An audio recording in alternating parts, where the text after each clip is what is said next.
Hello बच्चे, नमस्ते। तो कैसे हैं आप सब? पढ़ाई लिखाई ऐसे चल रही है आप लोगों की? हमारी उम्मीद है कि आप सभी लोग पढ़ाई अच्छे से कर रहे होंगे, तैयारी से चल रही होगी। और आप लोग वैसे भी बहुत टैलेंट लोग हैं, आप लोग की कोई परेशानी होने वाली है नहीं। कोई परेशानी इस परिप्रेक्ष्य में कि आप लोगों की कोई पढ़ाई कर रहे होंगे, उसमें कोई डाउट होने वाला है नहीं। इस बात से हम कह रहे हैं कि आप लोग कोई परेशानी होने वाली है नहीं तो ऐसे कुछ परेशानियां तो आती रहती हैं जीवन में, उतनी हड़बड़ाने की आवश्यकता नहीं है। लेकिन पढ़ाई से कुछ आप लोगों की जो रिलेटेड है, जुड़ा हुआ है, जिससे हम पढ़ाई कर रहे हैं प्रस्तावना के बारे में, उससे जो कोई डाउट है तो आप, हमारा उम्मीद है कि आप लोग इतने टैलेंट लोग हैं, इतने पढ़े लिखे लोग हैं कि कोई परेशानी होने की, कोई डाउट होने की संभावना नहीं बनती है। आज हम लोग बात करने जा रहे हैं प्रस्तावना के ही। प्रस्तावना कुछ भाग तक हम लोग बात कर लिए थे, प्रस्तावना कुछ शब्दों को हम लोग समझ लिए थे, लेकिन अभी कुछ शब्द रह गए थे। वो क्या क्या शब्द रह गए थे, हम लोग जानना चाह रहे थे कि क्या होती है प्रस्तावना में जो शब्द हैं। जैसे कि प्रस्तावना में शब्दावलियाँ जिससे उपयोग किए गए, संप्रभुता क्या होती है, हम भारत के लोग, मतलब हम भारत के लोग क्या कहना चाहते हैं, हम भारत लोगों के पास क्या है, तो इस चीज़ों के बारे में जानना चाहते हैं। जैसे कि कल हम लोग प्रस्तावना के विस्तार, हम लोग विचार जो है, प्रस्तावना का विचार कहाँ से लिया गया था, कैसे लिया गया था। जैसे कि हमने क्या कहा कि जो विश्व का पहला लिखित संविधान वाला देश अमेरिका है, जो कि उसी से प्रस्तावना का विचार लिया गया था। लेकिन जो भाषा है वो ऑस्ट्रेलिया के संविधान से ली गई थी। अब हम लोग की बात करने वाली थी उनके, अब प्रस्तावना पर हम विचारकों ने क्या क्या अपने मत दिए, क्या क्या विचार दिए, उन सभी चीज़ों को भी देख लिए थे हम लोग। और साथ साथ आज हम लोगों ने बात करने वाले थे, और एक बात और भी देख लेते हैं, प्रस्तावना का क्या महत्व है। आज हम लोग बात करने वाले हैं प्रस्तावना में प्रयुक्त शब्दावली के अर्थ। प्रस्तावना में प्रयुक्त शब्दावली के अर्थ।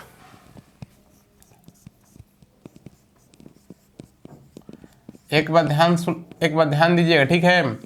आप लोगों को जितने भी चीज़ पढ़ाया जा रहा है, आप लोग कंसेप्ट पर ध्यान दीजिए। जब तक कंसेप्ट पर नहीं ध्यान दीजिएगा, आप लोग तथ्य पर नहीं ध्यान दीजिएगा, तब तक कोई एग्ज़ाम हो उस एग्ज़ाम को क्रैक नहीं कर पाएंगे। उस एग्ज़ाम को क्रैक, आज के समय में कोई भी एग्ज़ाम क्रैक करने के लिए कंसेप्ट तथा हर चीज़ तथ्यों पर ध्यान देते हुए हम लोग क्या करना पड़ेगा, शब्दों पर भी गौर से ध्यान देना पड़ेगा। कहाँ पर और लगाया जा रहा है, कहाँ पर या लगाया जा रहा है, इन सब चीज़ पर भी बारीकियों से ध्यान देना पड़ेगा। क्योंकि आप लोग संविधान पढ़ रहे हैं, और संविधान पढ़ रहे हैं, संविधान कहने का मतलब है कि आप एक ऐसा चीज़ जो कि किसी के प्रति, एक समाज के लिए बहुत ही आवश्यक चीज़ है, जिससे न्याय और अन्याय की धारणा चलती है, इन सब चीज़ों के लिए आवश्यक बन जाती है। इसके लिए हमें ज़रूरी है कि शब्दों पर गौर करें, और शब्दों पर गौर करने के लिए, कंसेप्ट पर गौर करने के लिए हमें बहुत बारीकियों से पढ़ना पड़ेगा। हर शब्द को जानना पड़ेगा, हर शब्दों के अर्थों को जानना पड़ेगा, इस शब्द को उपयोग किस लिए किया, इन सब को जानना पड़ेगा। तो आइए हम देखते हैं कैसे। प्रस्तावना में प्रयुक्त शब्दावली के अर्थ। प्रस्तावना में प्रयुक्त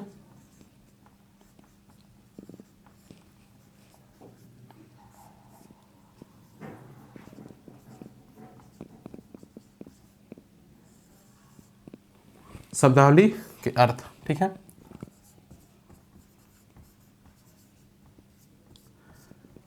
हम क्या बात कर रहे हैं कि प्रस्तावना जो है, प्रस्तावना में जो प्रयुक्त किए गए शब्दावलियां हैं, प्रस्तावना में प्रयुक्त किए गए शब्दावलियां हैं, तो उन सबको बताइए कि प्रस्तावना का अर्थ, मतलब प्रस्तावना में शब्द जितने भी उपयोग किए गए हैं उनका अर्थ क्या है।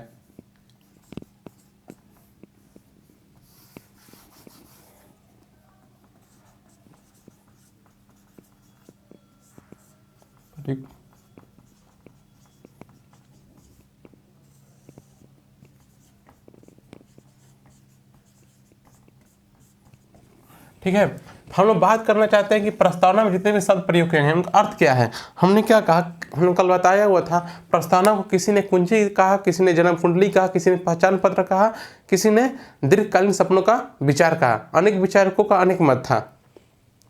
लेकिन अगर हमने कहा कि उन शब्दों में, अगर हम प्रस्तावना में जितने भी शब्द प्रयोग किए गए हैं तो उनका एक ही तो अर्थ होगा नहीं, उनके अर्थों का विभिन्न मायने होंगे, विभिन्न मतलब होंगे। अगर हम लोग बात करें क्या, जैसे कि कहा जाता है धर्मनिरपेक्षता, कहीं पंथ निरपेक्षता, धर्मनिरपेक्ष भारत है कि पंथ निरपेक्ष भारत है, इन सब चीज़ों को ध्यान देखते हुए समाजवाद, तो भारत कैसा समाजवाद है, समाजवाद जैसी धारणा चलती है वैसे समाजवाद है या लोकतांत्रिक समाजवाद है, इन सब चीज़ों को हम लोग जानेंगे। ठीक है, तो पहले हम देखते हैं, पहला उपयोग किया गया है कि हम भारत के लोग, क्या है, पहला शब्द है हम भारत के लोग, हम भारत के लोग। आप लोग देख चुके हैं कि इस संविधान में क्या एक शब्द उपयोग किया गया है, हम भारत के लोग। ठीक है, तो हम भारत के लोग किस लिए शब्द किया गया है, तो ये कहा गया है हम भारत के लोग, भारत को ना, जब आप लोग प्रस्तावना पढ़िएगा, प्रस्तावना में आप लोग पढ़ते हैं कि हम भारत के लोग भारत को क्या करते हैं, संविधान को अंगीकृत, हम भारत के लोग भारत को एक संपूर्ण प्रभुत्व संपन्न, हम भारत के लोग हम भारत को संपूर्ण प्रभुत्व संपन्न, ठीक है, तो संपूर्ण प्रभुत्व संपन्न चाहे संविधान को अंगीकृत, अधिनियमित और आत्मप्रीत करते हैं। तो क्या करते हैं, तो अंगीकृत, अधिनियमित और आत्मप्रीत करते हैं। तो किसके द्वारा किया जा रहा है, हम भारत के लोगों द्वारा, मतलब भारत के लोगों द्वारा। तो ये कहने की बात है कि भारतीय संविधान की शक्ति का स्रोत भारतीय नागरिक हैं। बात करें भारतीय संविधान की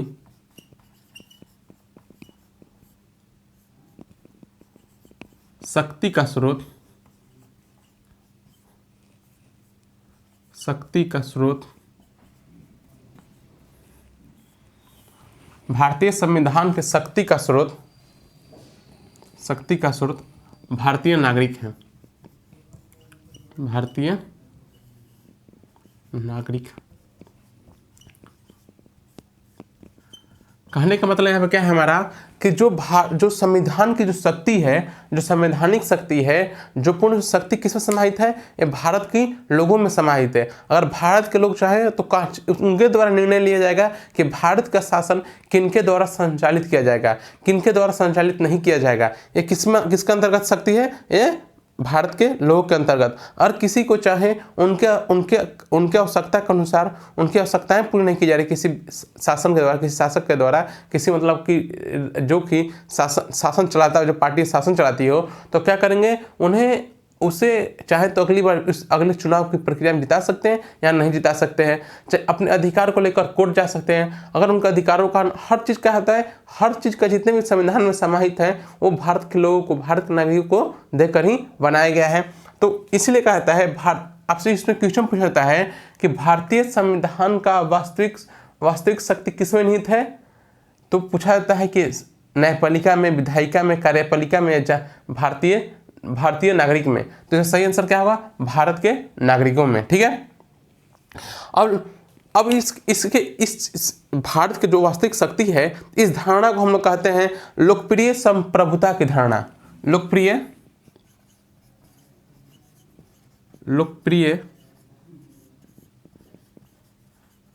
संप्रभुता की धारणा।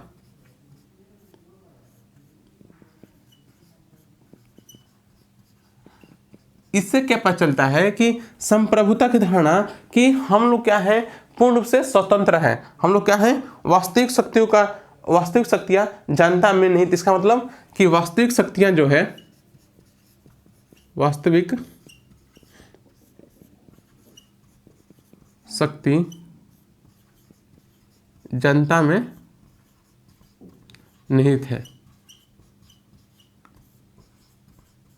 ठीक है, मतलब कि कहने का तात्पर्य हुआ कि जो वास्तविक शक्तियां हैं वो किन में निहित है, जनता में। तो हम लोग कहते हैं भारत के नागरिक क्या है, वास्तविक शक्तियां की भारत के नागरिकों में संविधान की शक्ति के स्रोत हैं। और उनके द्वारा ही निर्धारण किया जाएगा कि जो संविधान है, जो कि एक दस्तावेज है, भारत की एक दस्तावेज है, तो क्या है, किनके द्वारा, किनके अधिकारों से, किनके द्वारा उपयोग किए जाएंगे, तय किनके द्वारा किया जाएगा, भारत के नागरिकों के द्वारा, जो कि हम लोग कहते हैं एक लोकप्रिय संप्रभुता की धारणा है। ये है हमारा एक शब्द, हम भारत के लोग। ठीक है, हम भारत के लोग, हम भारत को प्रभुत्व संपन्न। ठीक है, तब उसके बाद एक शब्द आता है संपूर्ण प्रभुत्व संपन्न, संपूर्ण प्रभुत्व संपन्न, जिसे हम संप्रभुता भी कहते हैं। ठीक है, दूसरा शब्द आता है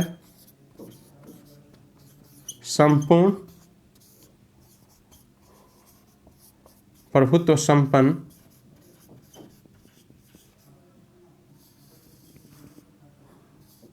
हम जिसे संप्रभुता भी कह सकते हैं,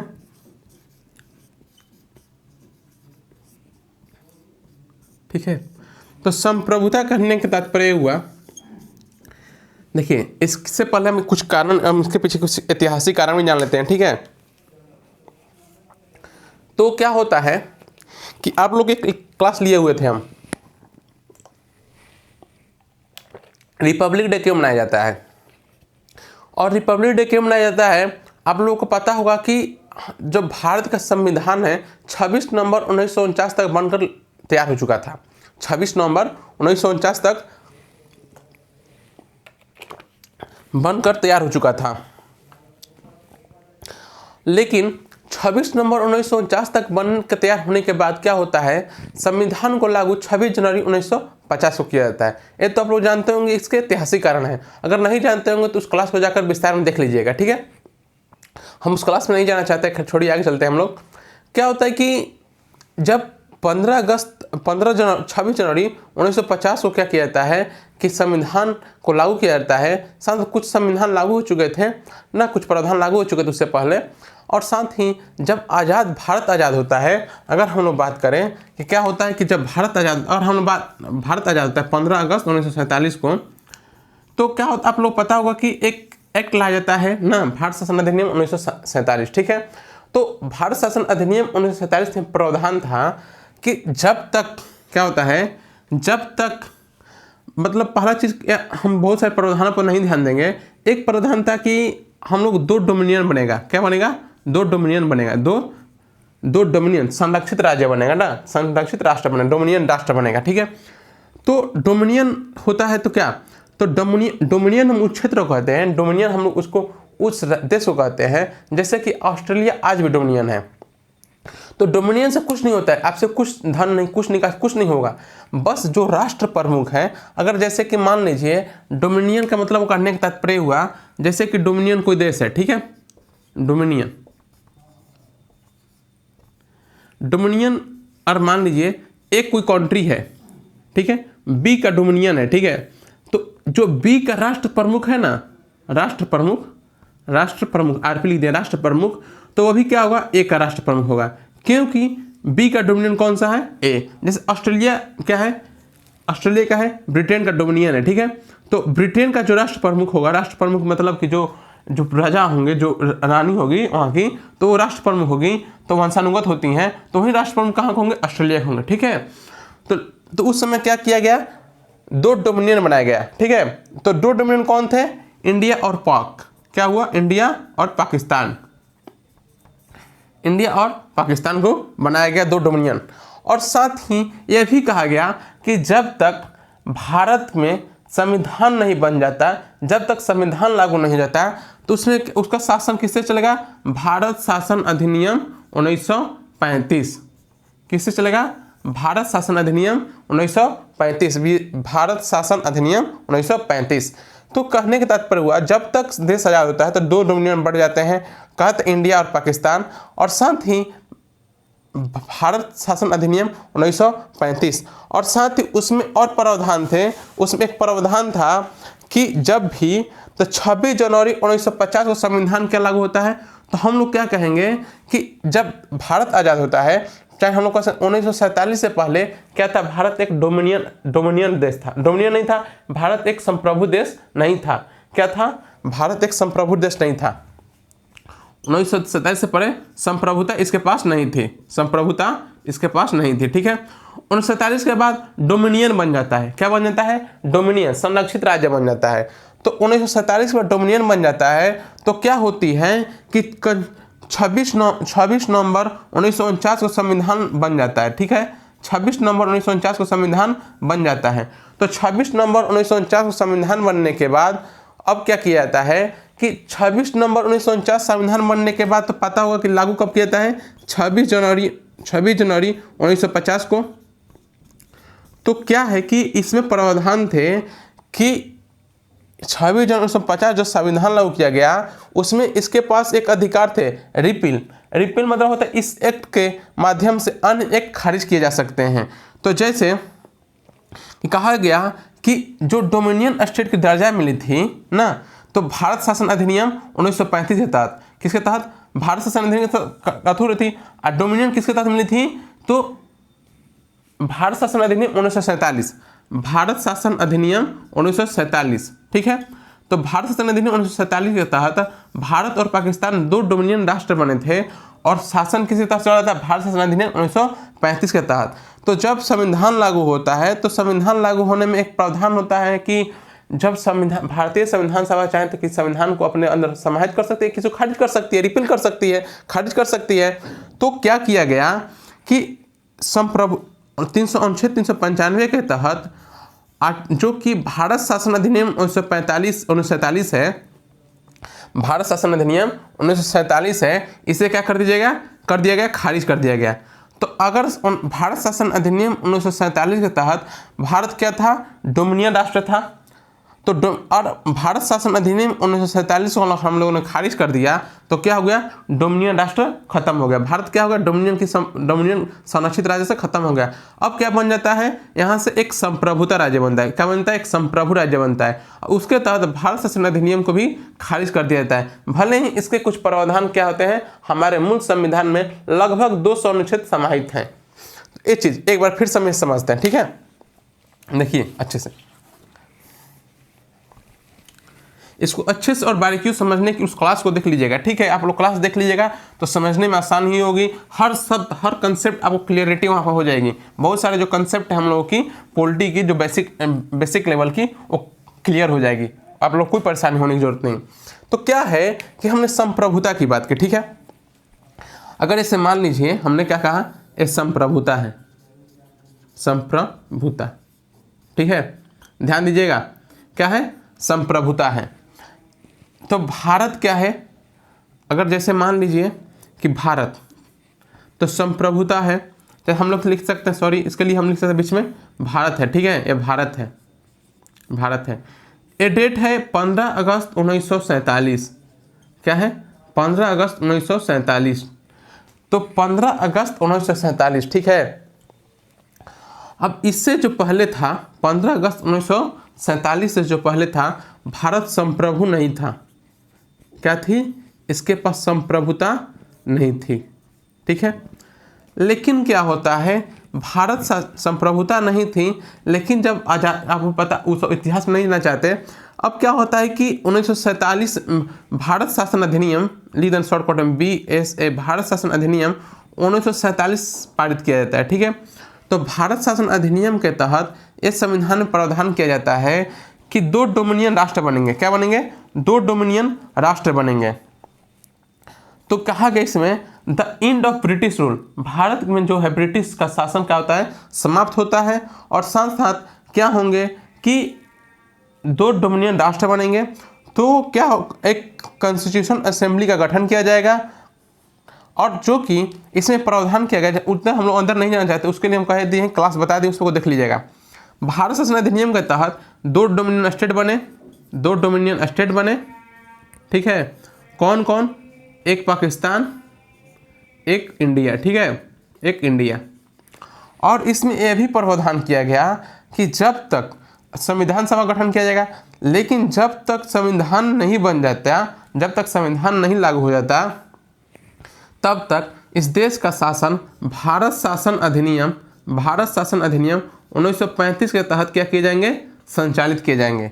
भारत शासन अधिनियम 1935 के तहत क्या किए जाएंगे, संचालित किए जाएंगे, ठीक है। यहाँ तक समझ में आया। लेकिन अब क्या होता है, जब संविधान क्या होती है, देखिए अब क्या है कि 1947, देखिए 1947 से पहले भारत संप्रभुता नहीं थी, लेकिन अब क्या हो गया है, डोमिनियन बन गया है। 1947 में जब भारत 1947 जब लागू हुआ है, अब क्या हो गया, डोमिनियन बन गया है। लेकिन जब 26 नवंबर 1950 को क्या होता है, 1949 को संविधान बन जाता है, ठीक है। लेकिन कुछ प्रावधान लागू कर दिए जाते हैं, लेकिन 26 जनवरी 1950 को क्या किया जाता है, संविधान लागू किया जाता है, ठीक है। तो अनुच्छेद 395 के तहत क्या किया गया, 395 के तहत ये जो भारत शासन अधिनियम है, जिस तरह से शासन चलाए जा रहे थे, इसे खारिज कर दिया गया तथा भारत शासन अधिनियम 1947 खारिज कर दिया गया। तो जब हमने भारत शासन अधिनियम के तहत हमने क्या किया था कि पाकिस्तान और इंडिया क्या थे, 2 डोमिनियन स्टेट थे। तो हम जैसे पाकिस्तान को हटा दें, किनारे कर दें हम लोग, तो इंडिया क्या बनता है, डोमिनियन स्टेट बनता है। तो 395 के तहत भारत शासन अधिनियम 1947 को अगर हम लोग खारिज करते हैं तो क्या होता है, इंडिया को डोमिनियन राष्ट्र से दर्जा भी समाप्त हो जाती है। तो हमने क्या कहा कि भारत क्या बनता है, एक संप्रभु सोवरेनिटी राज्य बन जाता है, संप्रभुता इसके पास समाहित हो जाती है। यहाँ तक समझा गया। देखिए एक बार देखिए यहाँ पर बहुत कंसेप्ट क्लियरिटी होनी आवश्यक है, क्योंकि यहाँ बहुत एक कहा जाता है ना, बहुत सारे फेज हैं यहाँ पर, बहुत सारे कंसेप्ट मिलते हैं यहाँ पर। क्योंकि एक राष्ट्र क्या होता है, एक राष्ट्र क्या था, एक संप्रभुता नहीं थी, फिर संप्रभुता के बाद डोमिनियन बनता है, डोमिनियन के बाद संप्रभुता आती है। इन चीज़ को समझने के लिए बहुत आवश्यक है। जब तक इस चीज़ को नहीं समझेंगे हम लोग तो क्या होगा, आगे जाकर हमको परेशानियाँ बहुत अधिक झेलनी पड़ेगी। तो क्या है कि देखिए भारत, अगर हमने क्या कहा, भारत लिखा है यहाँ पर, तो भारत को हमने क्या कहा, भारत 1947 से पहले क्या था, डोमिनियन संप्रभुता नहीं थी इसके पास। भारत क्या होता है, 15 अगस्त 1947 को आज़ादी मिलती है। तो भारत शासन अधिनियम 1947 के तहत भारत को क्या किया जाता है, एक अधिनियम पारित किया जाता है और इसमें प्रावधान किया जाता है कि एंड ऑफ ब्रिटिश रूल। हम उसमें अधिक गहराई तक नहीं जाना चाहते, यहाँ पर समझना है विश्व संप्रभुता के बारे में सिर्फ, ठीक है। तो इसमें 1947 में क्या किया जाता है, 2 डोमिनियन स्टेट की दर्जा दी जाती है। एक डोमिनियन स्टेट का नाम था पाकिस्तान, एक था इंडिया। और साथ ही कहा जाता है कि जब तक भारत क्या होता है, अपने संविधान को लागू नहीं करता, संविधान अपना निर्माण नहीं कर लेता, तब तक क्या होंगे, भारत का शासन, भारत शासन अधिनियम 1935 के तहत क्या किए जाएंगे, संचालित किए जाएंगे। सॉरी, ठीक है। तो क्या होता है, जब संविधान क्या होता है 26 नवंबर 1949 को बनकर तैयार हो जाती है, तो उसको लागू कब किया जाता है, कुछ प्रावधान पहले लागू कर दिए गए थे, तो 26 जनवरी 1950 को। अब पता होगा 395 के तहत क्या कहते हैं कि भारत शासन अधिनियम 1947 जो है इसे खारिज कर दिया जाता है। क्या कर देता है, खारिज कर दिया जाता है। जब हम लोग भारत शासन अधिनियम 1947 खारिज करते हैं तो पता होगा कि इस अधिनियम में जितने भी प्रावधान है वो खारिज हो जाएंगे। तो ये प्रावधान क्या थे, 2 डोमिनियन स्टेट थे, भारत डोमिनियन स्टेट था, तभी प्रावधान क्या हो जाएंगे, खारिज हो जाएंगे। देखिए एक बात और बता दें यहाँ पर, डोमिनियन स्टेट समझने का मतलब यह है कि डोमिनियन स्टेट, जैसे कि हमने क्या कहा कि जैसे ए हुआ कोई देश है, ठीक है, बी कोई देश है। अगर मान लें कि बी क्या है, ए का डोमिनियन है, बी क्या है, बी जो है ए का डोमिनियन है, और डोमिनियन है तो ए का डोमिनियन है, तो क्या होंगे, जो राष्ट्र प्रमुख हैं, जो राष्ट्राध्यक्ष हैं, उसमें कोई अंतर नहीं होता। डोमिनियन में कोई बड़ी ऐसे नहीं, डोमिनियन है हम लोग आजू से गुलाम, ऐसा कोई चीज़ नहीं है। भारत डोमिनियन नहीं है, भारत के पास संप्रभुता है।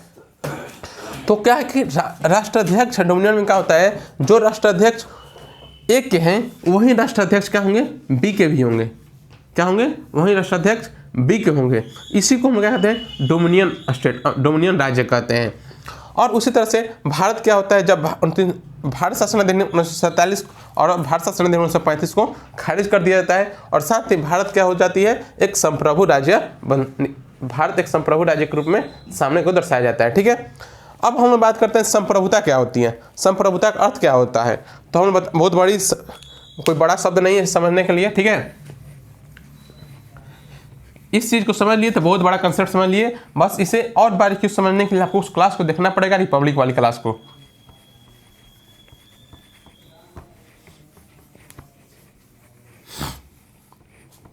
अब देखिए क्या है, अब हम बात करें संप्रभुता की।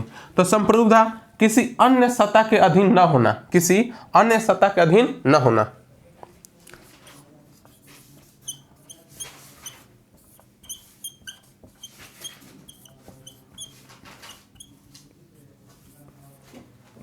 किसी अन्य सत्ता के अधीन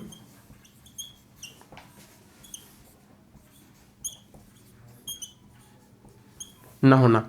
क्या है कि हम बात करें किसी अन्य सत्ता के अधीन न होना, आखिर क्या बात की जा रही है कि यहाँ पर पूर्ण रूप से क्या होना, स्वतंत्र होना। हम आंतरिक रूप से या बाह्य रूप से हम निर्णय लेने में क्या है, स्वतंत्र हैं। हम किसी की बातों से हम लोग क्या करेंगे, प्रभावित नहीं होंगे। और हम बात करें जैसे कि आज क्या है, ग्लोबलाइजेशन का दौर है, वैश्वीकरण का दौर है, तो ये बार बार सवाल उठते रहते हैं। ये बार बार आपको आंसर राइटिंग में जब हम आंसर राइटिंग करवाएंगे उसमें क्वेश्चन पूछा जाएगा कि संप्रभुता, तो संप्रभुता जो है भारत की कब तक, क्या भारत की संप्रभुता अभी तक से क्या कब तक बरकरार है, भारत की संप्रभुता है अभी तक बरकरार है। तो आप लोग क्या बात कीजिएगा कि किसी के अधीन, हम लोग क्या कर रहे हैं कि आज के दौर में क्या होता है, कभी कभी प्रभाव क्या होता है कि हम लोग भी क्या करते हैं, अमेरिका भी कुछ प्रभाव डालते हैं, अमेरिका भी कुछ हमको प्रभावित करता है। क्यों, इसका कारण क्या है? तो इसका कारण है ग्लोबलाइजेशन का दौर। इसको हम अच्छे तरह से डिस्कशन करेंगे, डिबेट के तरीके से समझेंगे, ठीक है। जब हम एक संप्रभुता के एक अच्छे से अलग से लेक्चर लेकर आएंगे तब उससे जुड़े प्रश्न को देखेंगे। तो ठीक है, बस सिर्फ हम लोग क्या कर रहे हैं, एक शब्द के बारे में जान ले पहले। तो क्या होता है, इसमें कहा जा रहा है किसी अन्य सत्ता के अधीन न होना, स्वतंत्र राज्य हम कह सकते हैं, एक स्वतंत्र राज्य, ठीक है, स्वतंत्र राज्य। और साथ ही हम बाह्य और आंतरिक रूप से निर्णय लेने में स्वतंत्र हों, बाह्य और आंतरिक रूप में निर्णय लेने में स्वतंत्र हों, बाह्य और आंतरिक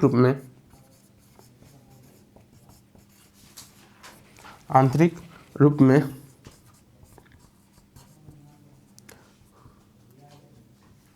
निर्णय लेने में स्वतंत्र हूँ, निर्णय लेने में स्वतंत्र हूँ।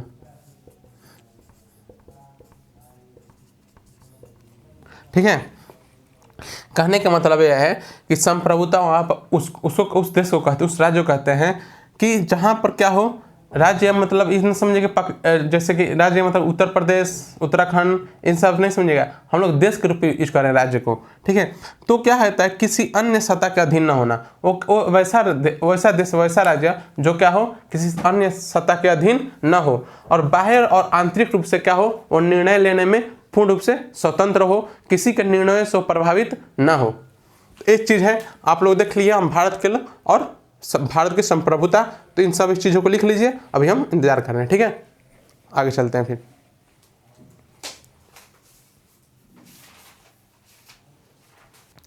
ठीक है बच्चे, तो लिख लीजिए इसको, आगे चलते हैं हम लोग, इसे मिटा देते हैं, ठीक है।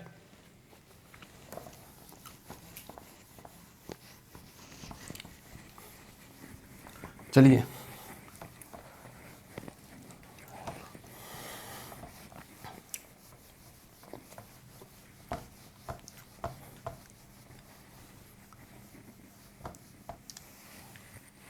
तो देखिए दोस्त, तो हम पढ़ने वाले समाजवादी,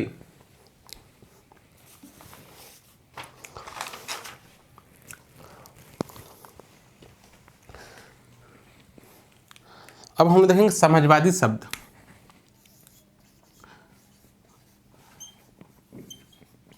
अब एक बात और बता दें आप लोगों को, ठीक है, कि हम समाजवादी शब्द बताने की सिर्फ मोटा मोटी खाका ही खींच रहे हैं, ठीक है। ये मत बताइएगा सर इसका हिस्ट्री बताइए, इसका विकास बताइए, इसका इतिहास बताइए, कब कैसे इसका हुआ, इन सब चीज़ों का हम लोग बारे में एक अलग से क्लास लेंगे, बहुत लंबी क्लास लेंगे, ठीक है। आप लोग कहिए हाँ, उसमें कोई सभी इतिहास से लेकर प्रेजेंट से जोड़ कर लेंगे हम लोग, आधुनिक के जो प्रेजेंट टाइम में भी हमें राजनीतिक पार्टियाँ उससे हम जोड़ कर देखेंगे, उसके विचारधारा से हम लोग जोड़ कर देखेंगे। धर्मनिरपेक्षता भी है, धर्मनिरपेक्षता तो वैसे जोड़ कर देंगे, आप लोग हड़बड़ाने की आवश्यकता नहीं, बस एक बार समझ लीजिए, एक मोटा मोटा खाका खींच लीजिए, एक मोटा मोटी लाइन खींच लीजिए, क्या है समाजवादी। देखिए समाजवादी, इसे हम इंग्लिश में सोशलिस्ट कहते हैं।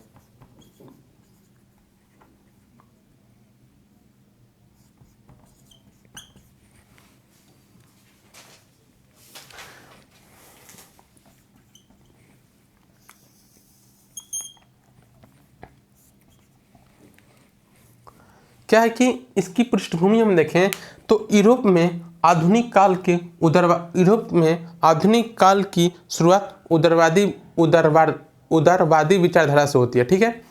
यूरोप में आधुनिक काल की शुरुआत क्या होती है, उदारवादी विचारधारा से होती है। तो इसके प्रभाव देखिए कैसे होते हैं, पृष्ठभूमि हम लोग देखते हैं पहले।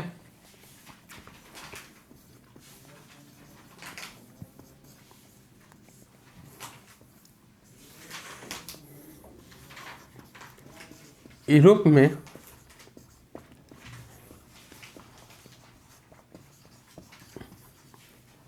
आधुनिक काल की शुरुआत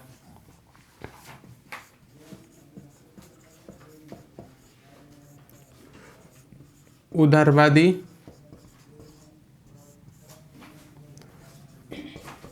विचारधारा से होती है।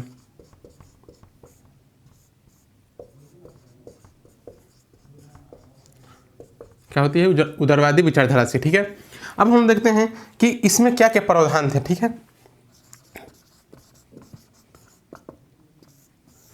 तो देखिए क्या है बात, इसमें थे कि व्यक्ति की व्यक्ति की स्वतंत्रता पर बल,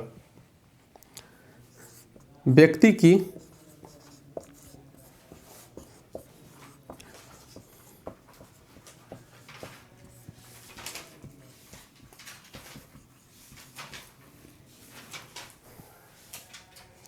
आप लोग पता होगा कि हम लोग बात करें कि 10वीं मतलब 12वीं 13वीं 14वीं शताब्दी की, तो उस समय पूरे यूरोप में क्या था, एक धर्म तंत्र थी ना, धर्म तंत्र चल रही थी वहाँ पर जो प्रभुत्व था शासन की, तो शासन में उन्हीं लोगों का प्रभुत्व था जो धर्म से जुड़े हुए थे।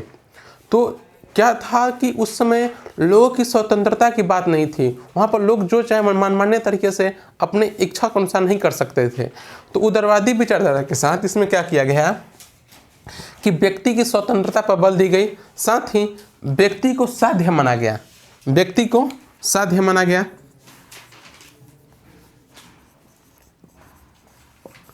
व्यक्ति को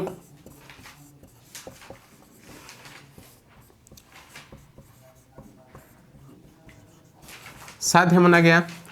और दूसरी बात, सीमित राज्य या पुलिस राज्य की धारणा स्वीकार,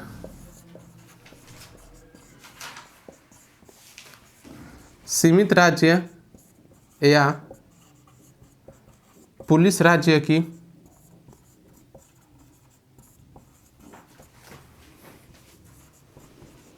धारणा स्वीकार, मतलब कि वहाँ पर सीमित तथा पुलिस राज्य की धारणा को स्वीकार की गई। और साथ ही यहाँ पर संसाधनों पर नियंत्रण, ये कहा गया कि संसाधनों पर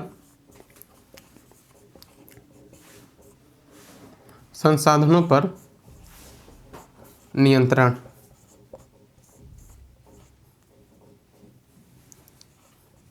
संसाधनों पर नियंत्रण और व्यक्ति की क्षमता एवं योग्यता के अनुसार, संसाधनों पर नियंत्रण,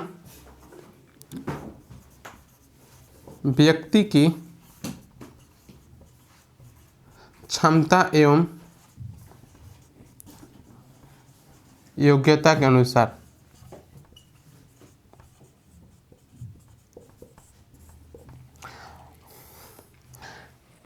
अब यहाँ पर क्या कहें, मतलब कि यहाँ पर एक बात कहें तो एक छोटे शब्द लिख सकते हैं, निजी संपत्ति की अनुमति, निजी संपत्ति की अनुमति, निजी संपत्ति की अनुमति।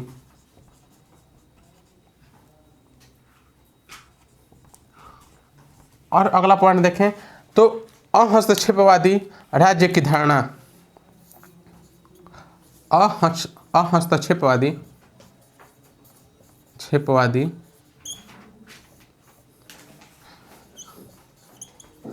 राज्य की धारणा। ठीक है, राज्य द्वारा, कहने का मतलब ये हुआ, राज्य द्वारा आर्थिक मामलों में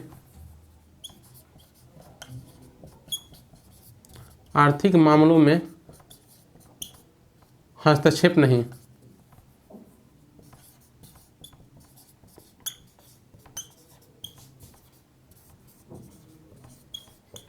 दिखाई दे रहा है कौन तक, देख लीजिएगा, मामलों में नहीं दिखाई दे रहा। ठीक है, आर्थिक मामलों में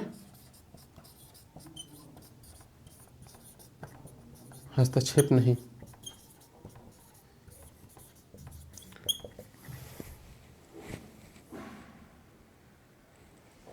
देखिए क्या कहने का मतलब है कि हमने क्या कहा कि समाजवादी विचारधारा। ठीक है, अब धीरे धीरे देखते हैं कैसे इसकी विकास क्रम होती है।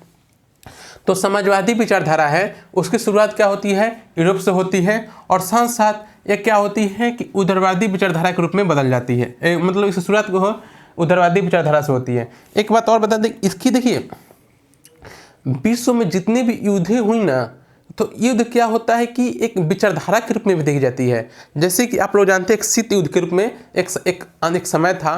तो एक शीत युद्ध क्या था, कोल्ड वार क्या था, वो एक विचारधारा की युद्ध थी, एक पूंजीवाद एक समाजवाद देशों के बीच का युद्ध था। उन सब चीज़ों को भी हम देखेंगे। एक समाजवाद की जब लेक्चर अलग से किया जाएगा तो उस सब चीज़ों में हम लोग अलग से क्लास देखेंगे, ठीक है। और साथ ही इसमें क्या क्या बातें की गई, तो इसमें बात की गई व्यक्ति क्या हो, स्वतंत्र हो, व्यक्ति की स्वतंत्रता पर बल दी गई। व्यक्ति क्या हो, स्वतंत्र हो। एक स्वतंत्र जब स्वतंत्रता मिलेगी तो क्या होगा कि व्यक्ति अपने अंदर क्या होंगे, अपनी शक्ति के साथ, अपनी अनुभूति के साथ क्या करेंगे, आगे की ओर अपने एफर्ट के साथ अपने आगे की ओर बढ़ने की इच्छा रखेंगे, नए नए खोज करेंगे, नए नए उन्नत प्रकार की खोजें होंगी, समाज का विकास होगा। तो जैसे कि कहा जाता है कि एक समय था पूरे यूरोप में अंधकार काल चल रहा था, ठीक है। यूरोप में अंधकार काल चल रहा था। उस अंधकार काल इसलिए कहते हैं उस समय को, क्योंकि पूरा यूरोप उस समय पूरे यूरोप में कोई भी किसी चीज़ का विकास नहीं हुआ। न साहित्य का विकास हुआ, नहीं विज्ञान का, नहीं हम लोग बात की किसी भी चीज़ का विकास नहीं। तो कहा जाता है कि जैसे कि 15वीं 16वीं शताब्दी फिर आती है, ठीक है। 14वीं शताब्दी तक कोई विकास नहीं हुआ। लेकिन क्या होता है कि एक 15वीं से 16वीं शताब्दी में क्या होता है कि जैसे कि हम लोग क्या कहते हैं कि एक इतिहास के फेज को बांटें, एक इतिहास की फेज को बांटें। एक मिडिल एज आता है, मिडिल एज, और एक आता है कि 15 से 16, ठीक है। मिडिल एज में 15-16 सेंचुरी, जैसे कि हम कह सकते हैं कि इसे पुनर्जागरण काल, और साथ ही मॉडर्न टाइम, ठीक है। मॉडर्न टाइम हम इतिहास का भाग थोड़ा समझने में थोड़ा हम लोग की सहायता करेगी। हम लोग क्या था कि इसमें क्या होते हैं कि ये लोग क्या थे कि एक मान लीजिए 2 गोला है, ठीक है, 2 सर्किल है। तो केंद्र में हम लोग क्या करते थे, गॉड को रखते थे। क्या रखते थे, केंद्र में गॉड को रखते थे, और साथ ही किनारे क्या होते थे, मतलब कि उसके बाद अपने आप को रखते थे, मतलब लोग होते थे। एक कब की बात है, ये 15-16 शताब्दी से पहले की बात है, जो हम जिस काल को हम लोग अंधकार काल कहते हैं। तो अंधकार काल के बाद क्या होता है, उसके बाद क्या होता है कि धर्म सुधारने लगती है। क्या होती है, धर्म सुधारने लगती है, खोज होने लगती है, ठीक है। कोपरनिकस, गैलीलियो, अनेक अनेक वैज्ञानिकों द्वारा, वह सब, कोपरनिकस क्या था, एक साइंटिस्ट था। उसको कहा गया कि क्या करे, जैसे कि एक समय था कि ईसाई और इस्लाम में लड़ाइयाँ चलने लगी। ईसाई और इस्लाम में अपने प्रभुत्व के लिए लड़ाई चलने लगी। तो दोनों के प्रभुत्व के लिए लड़ाई जब स्टार्ट हुई इस्लाम और ईसाई में, तो उन दोनों ने क्या कहा कि हम अपने सिद्धांत को सही करने के लिए क्या कहा कि प्रयोग किया जाए। तो कोपरनिकस और अन्य लोगों से कहा गया। तो कोपरनिकस ने देखा कि सिद्धांत क्या है, वो गलत है। जिस सिद्धांत की हम बात करें क्या है, गलत है। तो उन सब चीज़ों के बारे में हम चर्चा करेंगे आगे चलकर। तो वहीं क्या होता है, धर्म सुधार होता है। धर्म सुधार होती है, उसमें बदलाव होती है, लोगों द्वारा खोज की जाती है। तो पता चलता है कि हम लोग क्या हैं, जो कि पता चलता है कि जब उस समय क्या होता है कि जब ग्रंथें पढ़ा जाता है कि अरस्तु के, सुकरात के, नए नए विद्वानों के उन सब विद्वानों ग्रंथ मिलते हैं। तो क्या होता है कि पता चलता है कि हम लोग कितने महान थे और इस चंगुल में कितने हम लोग फंसे हुए हैं। तो उस समय क्या था, मिडिल एज में क्या था, यहाँ पर धर्म तंत्र था, धर्म का प्रभुत्व था। तो उस तरह से यहाँ पर क्या होते हैं, अब मॉडर्न एज आता है। क्या आता है, मॉडर्न एज आता है। मॉडर्न एज आते ही क्या होती है, यहाँ पर जो केंद्र में, मिडिल एज में केंद्र में गॉड था, तो यहाँ पर केंद्र में क्या होते हैं, मैन हो जाते हैं, और उसके बाद क्या होते हैं, गॉड हो जाते हैं, ठीक है। तो जब केंद्र में मैन हो गए तो इसका मतलब क्या हुआ, यहाँ पर वही बात कही जा रही है, व्यक्ति की स्वतंत्रता पर बल दी गई। क्या की गई, व्यक्ति की स्वतंत्रता पर बल दी गई। जैसे कि हम एक युद्ध भी होती है, जिसे हम 1483 का धर्म युद्ध भी कहते हैं। जैसे कि 1483 का धर्म युद्ध, उसके इतिहास में जब हम पढ़ेंगे उसको जोड़कर देखेंगे। और जब हम समाजवादी विचारधारा, साम्यवादी विचारधारा की एक अलग से क्लास लेंगे, उससे जोड़कर देखा जाएगा, ठीक है। तो उस समय क्या होती है कि उस समय क्या होता है कि यूरोप में क्या, जैसे कि व्यक्ति की स्वतंत्रता पर बल दी गई। उस समय क्या था, व्यक्ति की स्वतंत्रता नहीं थी अंधकार काल में, मिडिल एज में। फिर धर्म सुधार होता है। लेकिन जब क्या होता है, मॉडर्न एज आता है, उसमें क्या की जाती है, व्यक्ति की स्वतंत्रता पर बल दी जाती है। व्यक्ति को साध्य माना गया। क्या है, व्यक्ति एक साध्य है। क्या है, व्यक्ति एक साध्य है। और साथ ही सीमित राज्य और पुलिस राज्य की धारणा आई। मतलब कि यहाँ पर क्या, एक सीमित पुलिस राज्य की धारणा को स्वीकार की गई। और अगली बात कि संसाधनों पर नियंत्रण, व्यक्ति की क्षमता और योग्यता के अनुसार। क्या होता है कि अब कोई भी व्यक्ति क्या कर सकता है, संसाधनों पर नियंत्रण, जिसके पास जितनी क्षमता उतना नियंत्रण कर सकता है, जिसके पास जितनी योग्यता वो उतना ही नियंत्रण कर सकता है। तो मतलब कहने का तात्पर्य यह हुआ, निजी संपत्ति की अनुमति मिल गई किसके द्वारा, राज्य के द्वारा। मतलब कि राज्य कहने का मतलब यह था, अगर कोई व्यक्ति अपने क्षमता और अपनी योग्यता के अनुसार संपत्ति का अर्जन कर सकता है। अब अगला पॉइंट आता है अहस्तक्षेपवादी राज्य की धारणा। मतलब राज्य द्वारा आर्थिक मामलों में हस्तक्षेप नहीं। अगर हम लोग देखें तो यहीं से पूंजीवाद का विकास होता है। देखिए कैसे पूंजीवाद विकास होता है हम लोग देखेंगे। तो क्या होता है कि इसमें नहीं, अलग से लेक्चर लेंगे ना, उसमें देखेंगे, ठीक है। ये अभी पोलिटी क्लास चल रही है। तो क्या होता है कि जब निजी हस्तक्षेप राज्य की धारणा, मतलब हस्तक्षेप राज्य धारणा मतलब कहने के बात ये हुआ कि जितने भी बाजार थे, बाजार के मामले में हम लोग कहें कि वो राज्य क्या करेगा, आर्थिक मामलों में वो हस्तक्षेप नहीं करेगा। वो उसके कोई भी मामला राज्य से आर्थिक मामले जुड़े हो तो उसमें कोई हस्तक्षेप राज्य करने नहीं जाएगा। राज्य से क्या हो, स्वतंत्र हो। इस बात में क्या हो, समाजवादी की बातें थी। अब हम जानते हैं कि इसकी क्या नकारात्मक प्रभाव पड़े। तो हम लोग देखेंगे जब एक क्या होता है कि दुनिया में जितने भी युद्ध होती हैं वो विचारधारा और संसाधन को लेकर होती है। तो अगर हम लोग कहते हैं कि संसाधन क्या है, आप लोगों को पता होगा कि महात्मा गांधी द्वारा एक कोटेशन है। महात्मा गांधी जी ने कहे हुए थे कि संसाधन क्या है, संसाधन पेट भरने के लिए काफ़ी है, लेकिन पेटी भरने के लिए नहीं। तो अगर पेटी भरते हैं तो क्या पेटी भरना मतलब व्यक्ति की योग्यता के अनुसार। तो व्यक्ति योग्यता के अनुसार क्या करेगा, अपनी पेटी भरेगा, पेट तो भरेगा नहीं, पेट भरने के बाद पेटी भरेगा। तो पेटी भरने के बाद क्या होगा, संसाधनों की कमी आएगी, संसाधनों के लिए बौखलाहट होगी, युद्ध होंगे। इन सब चीज़ों को इसके कुछ नकारात्मक प्रभाव भी देखेंगे। तो इससे क्या नकारात्मक प्रभाव पड़े देखिए आगे। तो इसे लिख लीजिए, इसे लिख लीजिए पहले।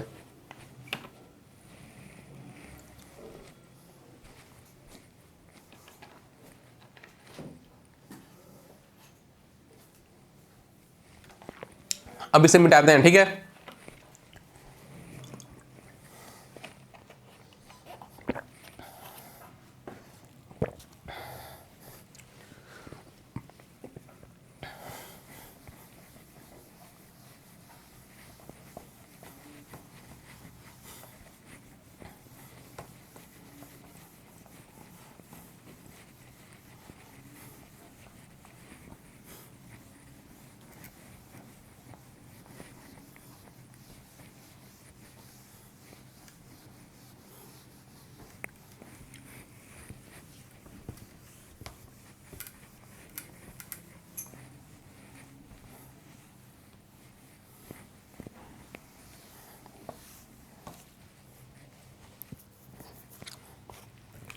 हम लोग देखते हैं कि इसका नकारात्मक प्रभाव, किसका, समाजवादी, इसका नकारात्मक प्रभाव।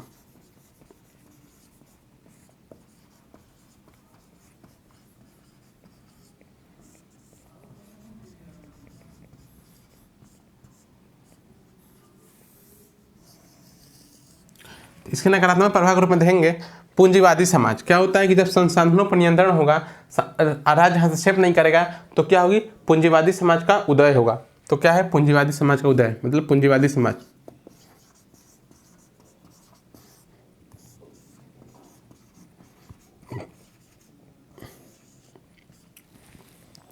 ऐसा पूंजीवादी समाज जो वर्ग विभाजन पर आधारित हो।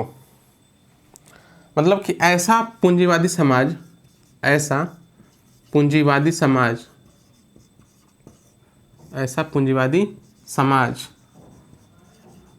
जो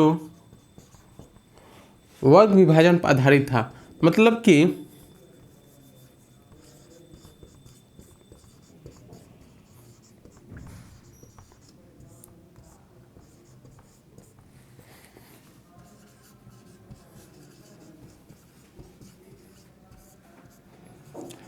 यहाँ पर कहने की बात यह है कि अगर हमने देखा कि देखिए पूंजीवादी एक, जब क्या होता है कि अगर हम लोग बात करें, कहा जाता है ना, जिसके पास धन है उसी के पास धन जाता है। तो उसी से हम बात की धारणा समझने की कोशिश करें कि कहने की बात है यह हुआ कि पूंजीवादी समाज का निर्माण हुआ, लेकिन पूंजीवादी समाज का निर्माण बस वहीं हुआ, बस धारणा थोड़ी चेंज हुई। जैसे कि जैसे सामंतवादी विचारधारा सामंत लोग थे, तो सामंत वो लोगों के पास पैसा थी, तो उन्होंने क्या किया, उद्योग खोले, अलग अलग प्रकार के इंडस्ट्रियलाइजेशन किए। तो उन्हीं के पास क्या हुआ, संसाधनों का आवंटन हुआ, संसाधनों का आवाजाही हुआ, जिससे क्या होता है, संसाधनों पर केंद्रीकरण हुआ, संसाधनों पर स्वामित्व बढ़ा। तो क्या होता है कि पूंजीवादी समाज का उदय हुआ और साथ साथ सिर्फ स्वरूप बदला। क्या हुआ, सामंतवादी से पूंजीवाद का सिर्फ स्वरूप बदला, धारणा वहीं ही थी। जैसे कि एक एग्जाम्पल के तौर पर कह सकते हैं कि अगर कोई व्यक्ति कहे कि आज मैं यहाँ इस स्थिति पर, इस स्थान पर हूँ, कोई अन्य स्थान, कोई जॉब कर रहा है, कोई कुछ कर रहा है, कोई अन्य है, कोई अन्य अलग अलग अपने पेशा में लगे हुए हैं, अपने कामों में लगे हुए हैं, तो उस व्यक्ति कहे कि क्या इसमें सिर्फ मेरा योगदान है? नहीं, उस व्यक्ति का सिर्फ उसमें उसका योगदान नहीं, उसका योगदान बहुत माइनर होता है। उसमें तो उसका योगदान तो समाज का होता है, उसके परिवेश का होता है, उसकी संस्कृति की होती है, उसकी सभ्यता की होती है। और जहाँ तक कि उसके रहन सहन पहनावा, वहाँ तक कि खाने तक का भी वो निर्णय नहीं करता कि मुझे क्या खाना है। वो निर्णय समाज करती है, वो निर्णय सब बाजार करता है कि आपको क्या खाना है, क्या पहनना है। जैसे कि आज के समय में हम बहुत अधिक चीज़ देख सकते हैं, जैसे कि आप लोग कभी देखते हैं, यहाँ तक कि आप लोग मोबाइल सभी के पास होगी, मोबाइल लोग देखते हैं तो मोबाइल में वही चीज़ देखते हैं जो चीज़ हमें दिखाया जाता है। तो अगर क्या होता है कि जैसे कि हमने कोई गाना स्टार्ट किया तो उसी से रिलेटेड सभी चीज़ें आ जाएंगे। मतलब क्या है, हमने देखना नहीं, हमने कुछ देखना कुछ और जहाँ दिखाया कुछ और का दिखाया कुछ और जा रहा है। मतलब कि वो चीज़ हम नहीं देख रहे हैं तो जो चीज़ देखना चाहते हैं, बल्कि वो चीज़ देख रहे हैं हम लोग जो चीज़ दिखाना चाहता है। इन सब चीज़ों पर ध्यान देने वाली बात है। तो वही चीज़ इसमें जितने भी काम कर रहे हैं, जितने भी लोग हैं, उसमें अपना योगदान बहुत माइनर है। उसका योगदान तो जो है कि समाज का होता है योगदान, संस्कृति की होती है, सभ्यता की होती है, परिवेश की होती है और अन्य चीज़ों की योगदान होती है। ठीक है, वही बात कहा जा रहा है कि जब पूंजीवादी समाज का उदय हुआ तो सिर्फ क्या हुआ, जैसे कि जमींदार थे, सामंत थे, तो सिर्फ क्या, तो वही पूंजीपति थे, वो भी धनी लोग थे। तो वो सब ध्यान देते हुए तो सिर्फ क्या होता है, जिसके पास पैसा होगा, जिसके पास उच्चतम शिक्षा होगी, वहीं आय की ओर बढ़ेगा। तो वही बात की जा रही है कि सिर्फ स्वरूप बदला, लेकिन क्या धारणा वहीं रह गई। अब वहीं सामंत क्या हो गए, पूंजीवादी हो गए। इससे क्या होता है, इससे समाज दो वर्गों में बढ़ जाती है। क्या होता है, इससे समाज दो वर्गों में बढ़ जाती है। कैसे, एक अमीर बन जाता है, एक गरीब, जो कि हम मजदूर कहते हैं, गरीब मजदूर, और जो कि दिन प्रतिदिन अमीर होते जाता है और गरीब गरीब होते जाता है। ठीक है, अमीर अमीर होते, मतलब कि बहुसंख्यक जो समाज था, बहुसंख्यक समाज, वो क्या था, वो मजदूर था। और साथ ही वो क्या था, संसाधनों का केवल लाभ के लिए, अमीर जो थे केवल लाभ के लिए, केवल लाभ के लिए। आपको पता होगा कि एक उद्यमी को क्या चाहिए, सिर्फ लाभ चाहिए। अब क्या हुआ, संसाधनों केंद्रीकरण देखा जाएगा। मतलब कि संसाधनों पर केंद्रीकरण देखा जाता था, संसाधनों पर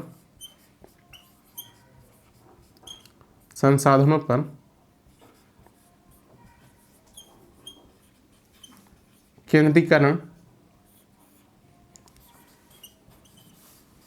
देखा जाता था। ठीक है, मतलब कि ये कहा गया कि समाज क्या होता है, इससे समाज क्या होता है, दो भाग में बढ़ जाता है। जो कि बहुसंख्यक समाज क्या होता है, वो गरीब में चला जाता है, जो कि मजदूर होते हैं। और अमीर क्या होता है, सिर्फ लाभ कमाने के लिए, और लाभ कमाने के लिए बहुत सारे मापदंडों का अपनाते हैं। जैसे कि हम लोग कह सकते हैं कि संसाधनों का केंद्रीकरण देखा गया, जो कि हम लोग संसाधनों केंद्रीकरण के साथ ही ये भी कहा जाता है कि संसाधनों के एक होता है कि जब संसाधनों का केंद्रीकरण देखा गया तो इसके प्रतिक्रिया में क्या हुए, समाज में आवाज़ें उठी। तो इसके प्रतिक्रिया में क्या होते हैं, समाजवादी विचारधारा की शुरुआत होती है। इसकी प्रतिक्रिया में समाजवादी विचारधारा की शुरुआत होती है। तो समाजवादी क्या होती है, समाजवादी विचारधारा की शुरुआत किससे होती है, उदारवादी विचारधारा थे। उदारवादी विचारधारा में क्या प्रावधान थे?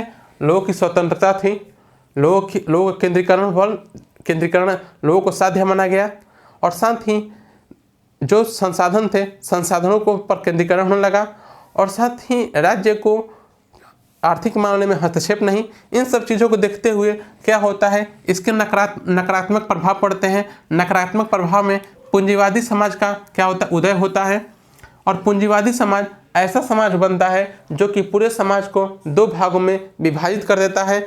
एक समाज जो होता है बहुसंख्यक समाज, गरीब, जिसे गरीब मजदूर कहते हैं, और जो कि अमीर समाज जो कि केवल लाभ कमाने के लिए काम करता है, उसके पास क्या हुआ? संसाधनों का केंद्रीकरण हो गया। ठीक है, इन सब चीज़ों को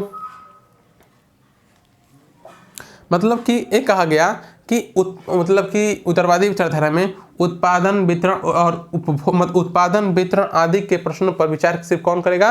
राज्य द्वारा। और साथ ही अब देखते हैं हम लोग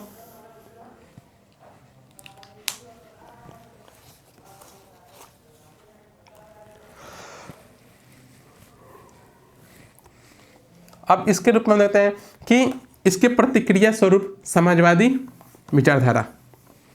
तो इसकी प्रतिक्रिया मतलब पूंजीवादी समाज की प्रतिक्रिया में समाजवादी विचारधारा का उदय होता है। तो लिखते हैं, हम आगे चलते हैं।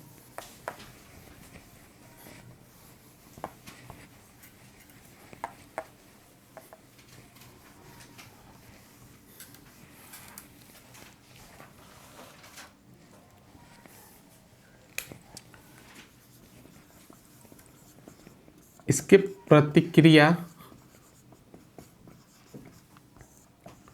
स्वरूप समाजवादी विचारधारा का उदय।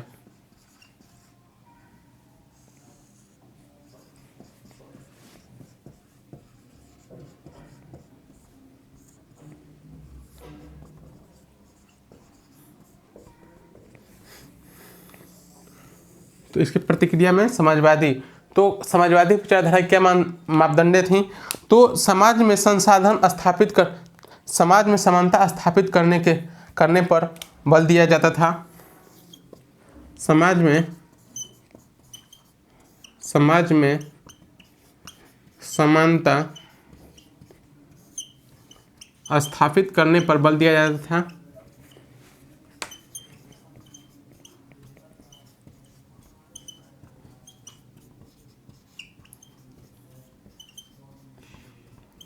ठीक है। अब अगला पॉइंट आता है कि संसाधनों के केंद्रीकरण पर सामुदायिक नियंत्रण होना चाहिए। संसाधनों पर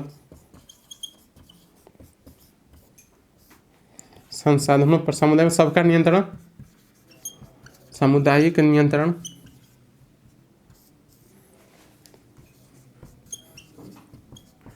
नियंत्रण होना चाहिए।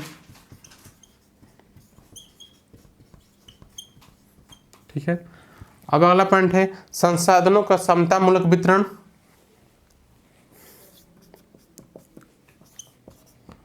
संसाधनों पर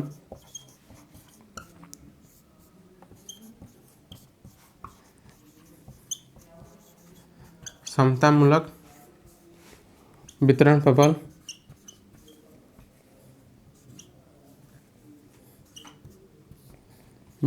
बल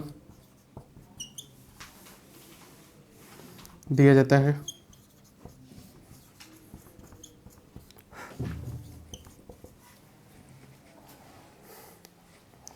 मतलब कि ये कहा गया कि जो कि इसके प्रतिक्रिया स्वरूप तो क्या होता है कि इसमें क्या होता है कि इसके प्रतिक्रिया स्वरूप समाजवादी विचारधारा की उदय होता है। तो समाजवादी विचारधारा के मापदंड थे समाज में समानता स्थापित की जाए, मतलब समाज में जो असमानता बढ़ चुकी थी, जो पूंजीवादी एक अमीर और एक गरीब जो मजदूर लोग थे, बहुसंख्यक समाज गरीब था, उसको क्या किया जाए? समानता स्थापित करने की कोशिश की जाए, बल दिया जाए। और साथ ही संसाधनों पर सामुदायिक नियंत्रण होना चाहिए। संसाधनों पर क्या सबका नियंत्रण होना चाहिए। और संसाधनों का समतामूलक वितरण क्या होना चाहिए? सभी का संसाधनों पर समतामूलक वितरण होना चाहिए। समतामूलक वितरण पर बल दिया जाता है। ठीक है। अब हम बात करते हैं जैसे कि समाजवाद की अब रणनीति क्या थी। अब क्या होता है, कोई विचारधारा होती है तो विचारधारा क्या होता है, धीरे धीरे आगे की ओर बढ़ती है और अपने लक्ष्य की ओर समाहित होना चाहती है। तो इसके लक्ष्य क्या था, इसकी रणनीति क्या थी। तो अब देखिए क्या था कि समाजवाद की रणनीति, समाजवाद की रणनीति, तो इसके रणनीति के रूप में देखें हम लोग तो क्या था कि इसके कल्पनालोकी समाजवादी, पहला देखें कल्पनालोकी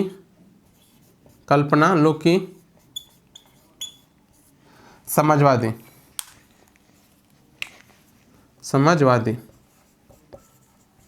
ये क्या है कल्पनालोकी समाजवादी, ये है कि कल्पनालोकी पूंजीपतियों को हृदय परिवर्तन प्रबल, पूंजीपतियों के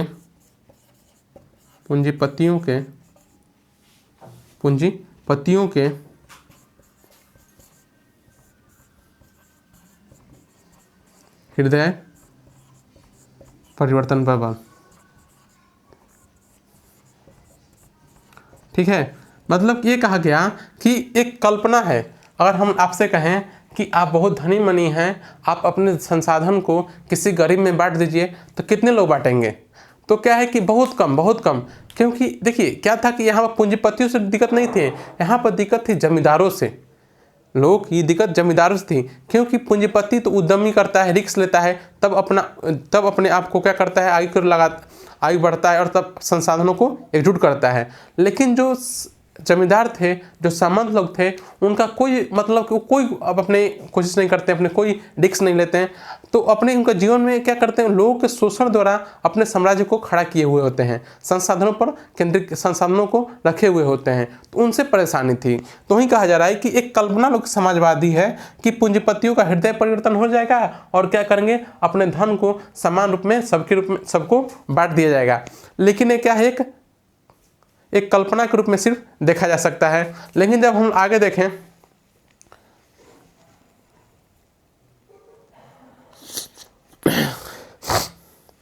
हम आगे देखते हैं साम्यवाद, एक फिर आती है कि एक समाजवाद की जो रणनीति थी वो साम्यवाद की थी। तो साम्यवाद क्या है,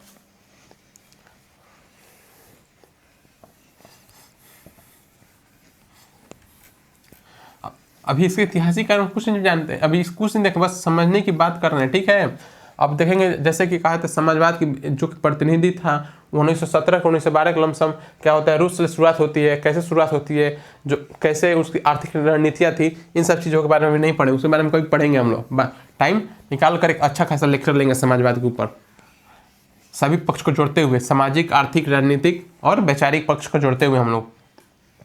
अब दूसरी बात है साम्यवाद। तो साम्यवाद क्या कहता है, साम्यवाद के प्रतिपादक जो थे वो प्रतिपादक कार्ल मार्क्स थे।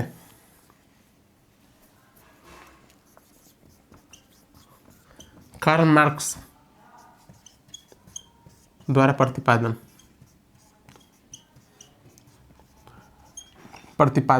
तो साम्यवाद में यही कही गई, हिंसक क्रांति द्वारा पूंजीवादी का अंत, हिंसक क्रांति द्वारा, जैसे इस विचारधारा के क्या थे, कल्पना लोग की महात्मा गांधी विचार कर रहे थे, हिंसक क्रांति द्वारा पूंजीवादी समाज का अंत, पूंजीवादी अंत। ठीक है, एक और था इसमें प्रक्रिया कि साम्यवादी क्रांति के माध्यम से साम्यवादी क्रांति के माध्यम से साम्यवादी समाज की स्थापना का लक्ष्य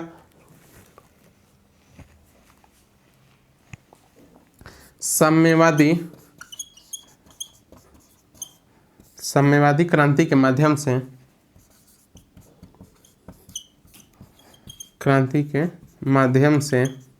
साम्यवादी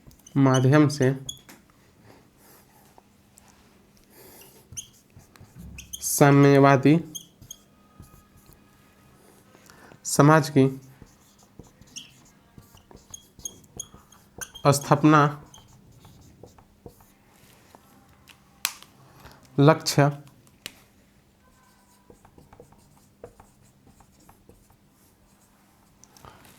जो वर्ग विहीन राज्य विहीन समाज का लक्ष्य, जो वर्ग विहीन राज्य विहीन, जो वर्ग विहीन राज्य विहीन समाज का लक्ष्य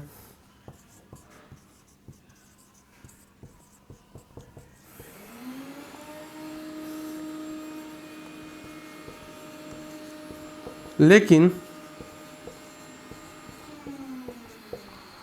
साम्यवादी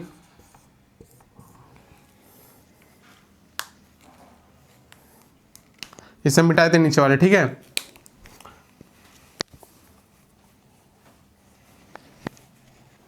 लेकिन क्या लिखा, जो स्वर्ग राज्य विहीन समाज का, लेकिन साम्यवादी समाज के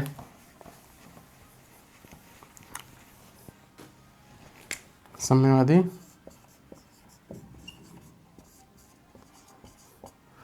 लेकिन साम्यवादी समाज के पहले, साम्यवादी समाज के पहले सर्वहारा वर्ग के अधिनायकत्व का शासन,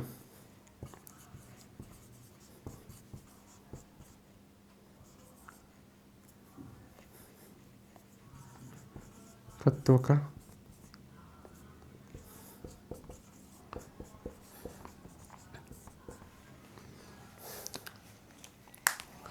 अब देखिए क्या है, साम्यवाद की धारणा के प्रतिपादन कौन थे? कार्ल मार्क्स, जो कि ये चाहते थे कि हिंसक क्रांति द्वारा पूंजीपतियों का, पूंजीवादियों का अंत कर दिया जाए। लेकिन क्या होता है कि ये आसान नहीं थी, क्या थी, इतनी आसान नहीं थी। लेकिन साम्यवादी क्रांति के माध्यम से साम्यवादी समाज की स्थापना का लक्ष्य, जो वर्ग विहीन राज्य विहीन समाज का लक्ष्य, लेकिन साम्यवादी समाज के पहले सर्वहारा वर्ग के अधिनायकत्व का शासन, मतलब कि साम्यवादी वर्ग से पहले सर्वहारा सर्वहारा अधिनायकत्व का शासन हो, ठीक है।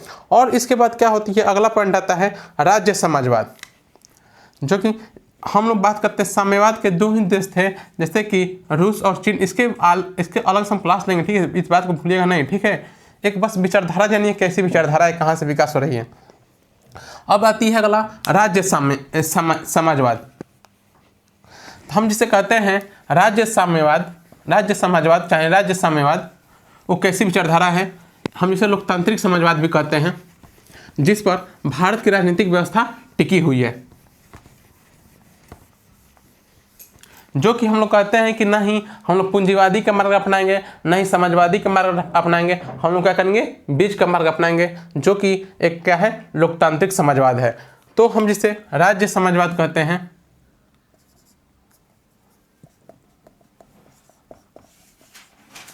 राज्य समाजवाद, या हम इसे लोकतांत्रिक या राज्य समाजवाद, या हम इसे फेबियन समाजवाद, फेबियन समाजवाद या लोकतांत्रिक समाजवाद,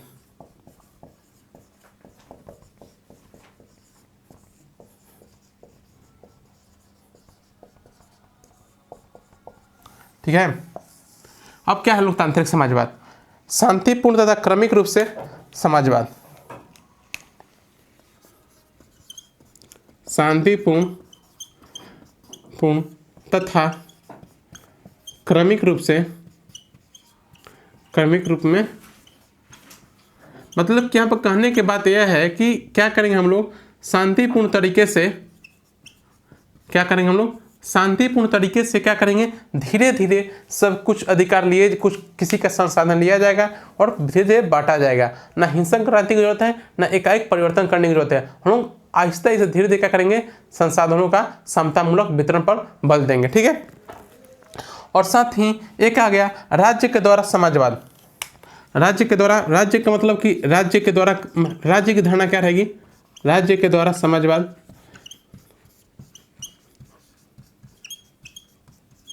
राज्य के द्वारा समाजवाद कहने का मतलब यह हुआ कि हम लोग कल्याणकारी कार्य करेंगे, ठीक है। मतलब कि मतलब कि कल्याणकारी करने का मतलब यह हुआ कि हम लोग किसी के साथ हम लोग क्या करेंगे, भेदभावकारी नहीं करेंगे। जो जितने हो सके जो पिछड़े वर्ग हैं, जो कि पिछड़े लोग हैं, उनको मुख्य धारा में जोड़ने के लिए हम लोग कुछ ऐसे कार्य करेंगे जिससे समाज को उन्हें मुख्य धारा में जोड़ा जा सके।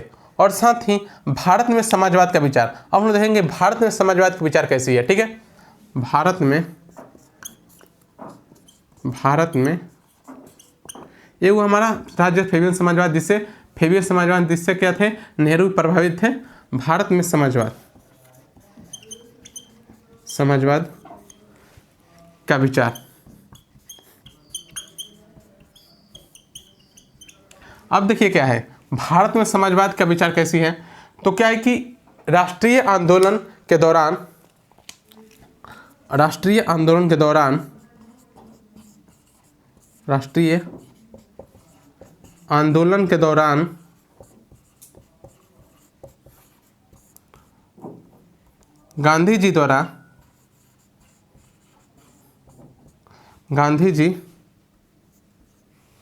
गांधी जी द्वारा सर्वोदय से अंत्योदय से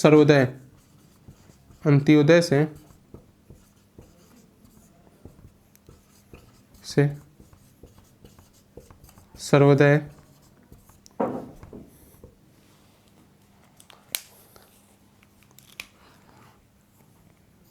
का विचार दिया,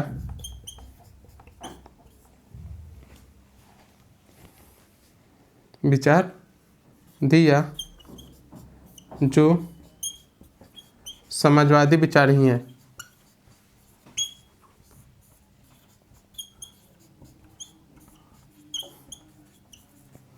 और साथ ही अब हम लोग देखेंगे कि नेहरू जी की फेबियन समाजवाद की प्रबल समाजवाद जो ब्रिटेन से में प्रचलित थी। मतलब जो नेहरू जी थे वो क्या थे, यही फेबियन समाजवाद से क्या थे, प्रभावित थे। ठीक है, अब क्या हुआ कि भारतीय समाजवाद क्या है कि वो क्या करता है, लोकतांत्रिक समाजवाद को अपनाया।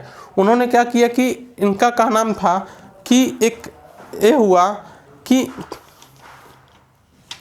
हम लोग क्या करेंगे, जब तक भारत के अंतिम व्यक्ति तक क्या हो सके, व्यक्ति तक, समाज तक लाभ, उसके अपने अधिकार न पहुंचाएं, जब तक उस संसाधन के लाभ न पहुंचाएं, अंतिम व्यक्ति तक उसके मूलभूत आवश्यकताएं न पूरी की जाए, तब तक क्या होगी, भारतीय समाजवाद की यही धारणा थी जो कि गांधी जी द्वारा दी गई थी।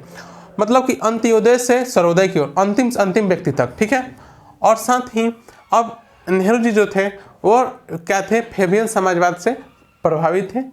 और साथ ही हम लोग आगे देखते हैं जो कि भारत क्या है, अब भारत से आपको क्वेश्चन दे दिया जाए, भारत की जो राजतांत्रिक व्यवस्था है, संवैधानिक व्यवस्था है, वो कैसे समाजवाद की बात करता है, तो लोकतांत्रिक समाजवाद की बात करता है। ठीक है, तो अब हम आगे चलते हैं। भारतीय संविधान में समाजवाद, मतलब भारतीय संविधान में समाजवाद की विचारधारा कैसे आई। ठीक है, तो हम लोग देखते हैं समाजवाद का विचार, भारत में समाजवाद का विचार क्या थी। अब हम देखते हैं भारतीय संविधान में समाजवाद, इसे लिख लीजिए, लिखना हो मिटा देते हैं हम इस तुरंत।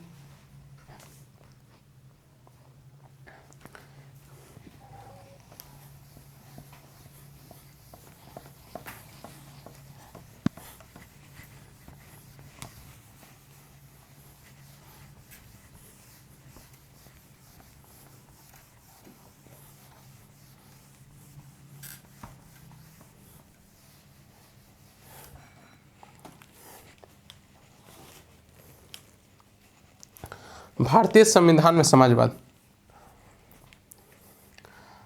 देखिए थोड़ा लंबी क्लास हो जाती है तो 1-2 मिनट का ब्रेक ले लीजिए कीजिएगा।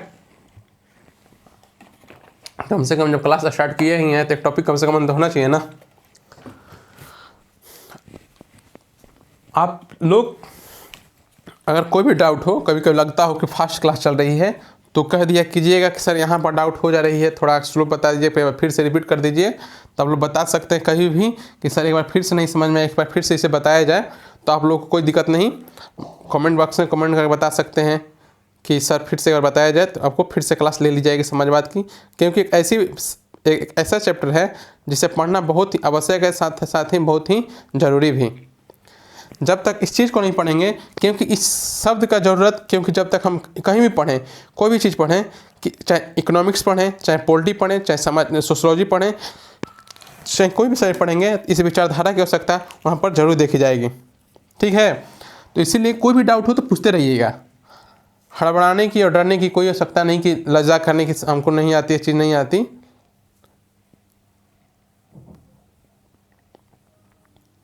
हम लोग देखते हैं, हम आगे चलते हैं कि बात कर रहे हैं हम लोग भारतीय संविधान में समाजवाद। तो जो भारत का संविधान है वो समाजवाद के बारे में क्या कहता है। ठीक है,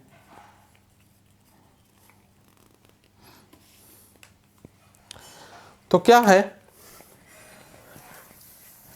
भारतीय संविधान में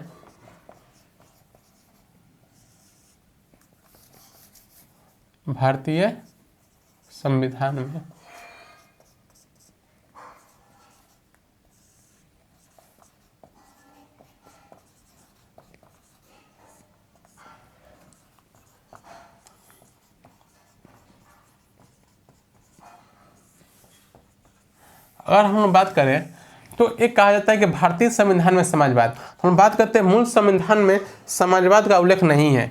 हम बात करें तो मूल संविधान में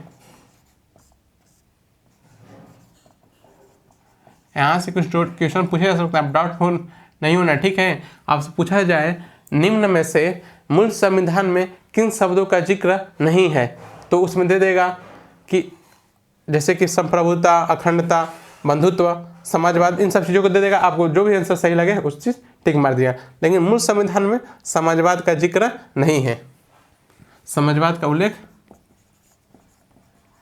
नहीं है। ठीक है, तो उल्लेख कब किया गया?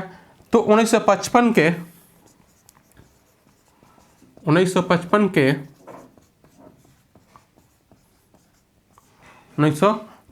के कांग्रेस के अवार्डी 1955 के कांग्रेस के अवार्डी अधिवेशन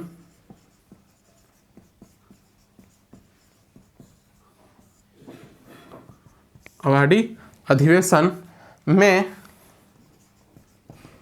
समाज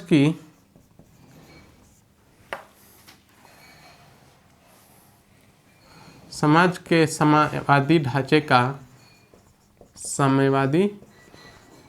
का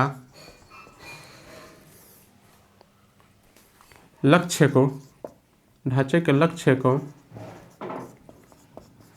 स्वीकार किया गया।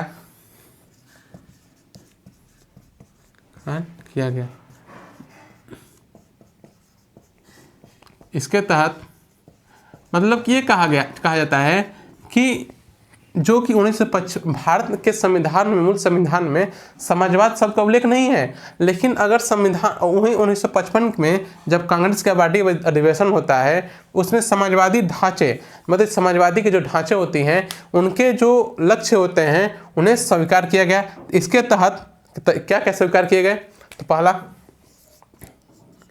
इसके तहत संसाधनों पर सामुदायिक स्वामित्व, संसाधनों पर सामुदायिक स्वामित्व, मतलब ये कहा गया कि राष्ट्रीयकरण का समर्थन, राष्ट्रीयकरण का समर्थन कि जो संसाधन है उनका क्या किया जाए, जो केंद्रीकरण है, तो क्या किया धीरे धीरे, देखिए समाजवाद शब्द का उल्लेख नहीं है, लेकिन जो उसके ढांचे थे उसके किए धीरे धीरे स्वीकार किए जाने लगे। संसाधनों का समतामूलक वितरण पर बल, हम लोग ये भी कहा गया कि संसाधन, जितने भी संसाधन है वो क्या किया जाए, कोशिश किया जाए कि संसाधनों का समतामूलक वितरण हो। तो संसाधनों का समतामूलक वितरण पर बल,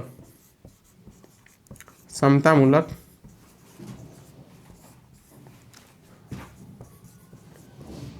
वितरण पर बल। ठीक है, मतलब कि जो संसाधन केंद्रीकरण थे वो क्या कीजिए, धीरे धीरे समतामूलक वितरण के रूप में लाया जाए। अब क्या किया जाता है कि 42वें संविधान संशोधन द्वारा, 42वें संविधान संशोधन द्वारा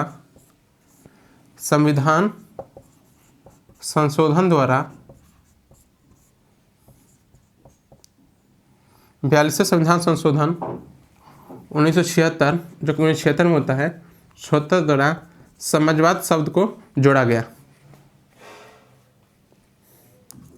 अंतः प्रस्तावना में समाजवादी शब्द जोड़ा गया। समाजवादी शब्द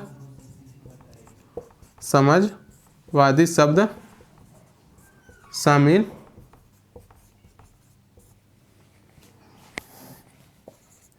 कर लिया गया।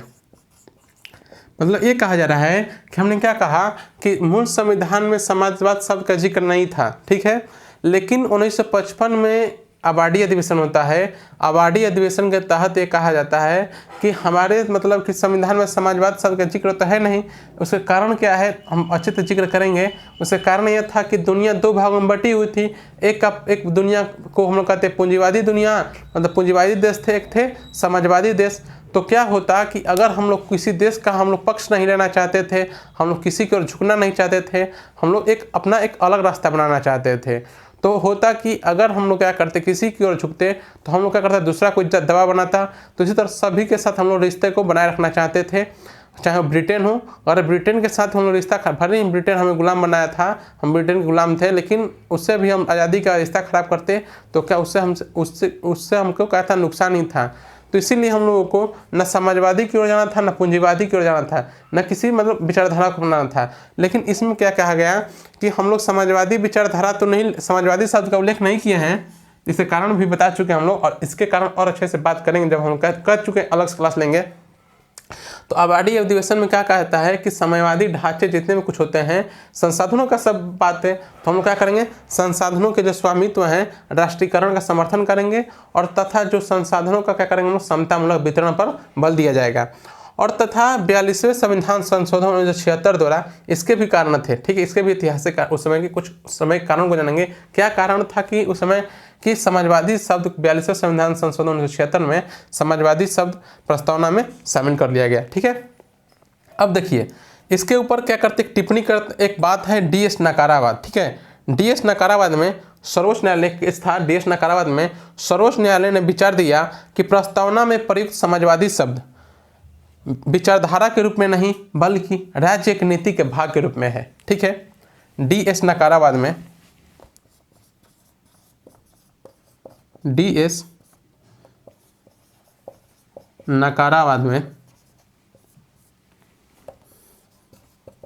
सुप्रीम कोर्ट लिख देना, सुप्रीम कोर्ट, ठीक है, सर्वोच्च न्यायालय ना, सुप्रीम कोर्ट ने निर्णय दिया कि प्रस्तावना में प्रयुक्त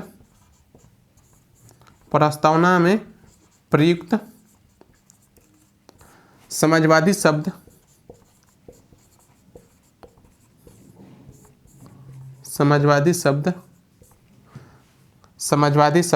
विचारधारा के रूप में नहीं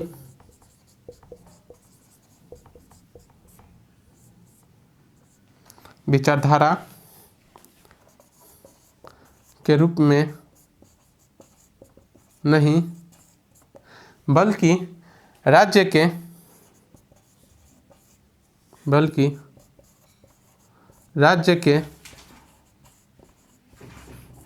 नीति के भाग के रूप में है,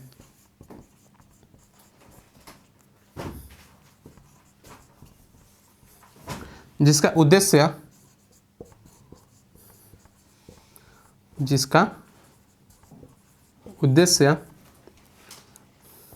आय की विषमता को